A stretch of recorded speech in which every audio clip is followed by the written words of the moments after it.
Hare Krishna, I am Sunita Sunil with you in 2-minute Mahabharata stories. Let us see chapter 1, verse 13.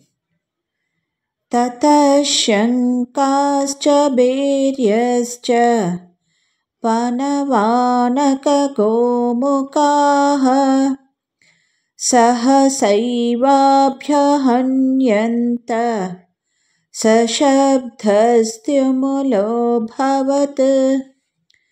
Repeat it. Tata shankascha bhiryascha panavanaka gomukaha sahasaivabhyahanyanta sashabdhastyumulo bhavat. The purport of it: as Bhishma blew his conch shell, thereafter conches, kettle drums, bugles, trumpets, and horns suddenly blared forth, and their combined sound was overwhelming. On hearing Bhishma Pita's call for battle, everyone in the Kaurava army also started playing various instruments eagerly, creating tumultuous sound.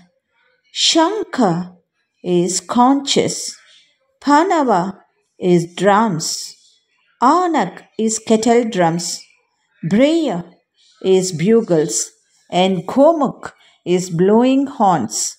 All these instruments are seen playing together, which created a loud pandemonium. ಶ್ರೀಮದ್ ಭಗವದ್ಗೀತೆ ಅಧ್ಯಾಯ 1 ಶ್ಲೋಕ 13. ತತಃ ಶಂಖಶ್ಚ ಭೇರ್ಯಶ್ಚ ಪ್ರಣವಾನಕ ಗೋಮುಖಾಃ ಸಹಸೈವಾಭ್ಯಹನ್ಯಂತ ಸಶಬ್ದಸ್ತುಮುಲೋಭವತ್. ಪ್ರಧಾನ ಸೇನಾಧಿಪತಿಯಾದ ಭೀಷ್ಮಾಚಾರ್ಯರು ಶಂಖನಾದ ಮಾಡಿದ ಬಳಿಕ ಕೌರವ ಸೈನ್ಯದಿಂದ ಶಂಖಗಳು, ನಗಾರಿ, ಡೋಲು, ಗೋಮುಖಗಳು ಒಮ್ಮೆಲೇ ಬಾರಿಸಲ್ಪಟ್ಟವು. ಆ ಸದ್ದು ಕಿವಿಗಡ ಚಿಕ್ಕುವ ಗದ್ದಲವಾಯಿತು. ಇಲ್ಲಿ ದುರ್ಯೋಧನನಾಗಲಿ ಆತನ ತಮ್ಮಂದಿರಾಗಲಿ ಶಂಖನಾದ ಮಾಡಲಿಲ್ಲ. ಬದಲಾಗಿ ಸೇನಾಧಿಪತಿಯಿಂದ ಶಂಖನಾದವಾಯಿತು. ಅದರ ಹಿಂದೆ ಸೈನ್ಯದ ಮುಖಂಡರಿಂದ, ಸೈನಿಕರಿಂದ ಈ ರೀತಿ ವ್ಯವಸ್ಥಿತ ರೀತಿಯಲ್ಲಿಲ್ಲದ ನಾದ ಗದ್ದಲದಂತೆ ಭಾಸವಾಗುತ್ತಿತ್ತು. ಇಲ್ಲಿ ದುರ್ಯೋಧನ ತನ್ನಲ್ಲಿರುವ ಶಕ್ತಿಯನ್ನು ವ್ಯವಸ್ಥಿತವಾಗಿ ರೂಪಿಸಿರಲಿಲ್ಲ ಎನ್ನುವುದು ಸ್ಪಷ್ಟವಾಗಿ ಎದ್ದು ಕಾಣುತ್ತದೆ.